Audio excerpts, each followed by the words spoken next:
હું સેવાનિવૃત્ત થયો. કાર્પેન્ટરની ભૂમિકા આજની તારીખમાં ચાલુ છે. શું વાત છે. સુથારી કામ એ મારો શોખનો વિષય છે.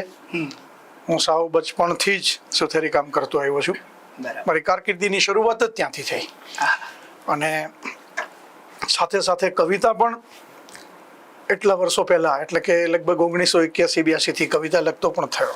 45 વર્ષ એટલે 40, 42, 45 વર્ષ જેવું થઈ ગયું આખી વાતને.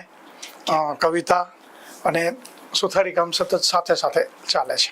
અને એટલું સરસ રીતે બધું ચાલે છે કે મજા પડે છે. તમે જે સુથારી કામનો ઉલ્લેખ કર્યો, સુથારી કામ એટલે એક કારીગર કહી શકાય.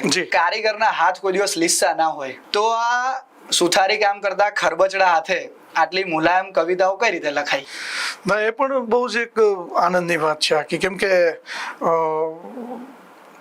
એ જે ખરબચડા હાથ છે ને, એમાંથી જ કંઈક મુલાયમ કવિતાઓ સરે છે આખી. અને એના કરતાં જ્યારે આપણું હૈયું છે ને,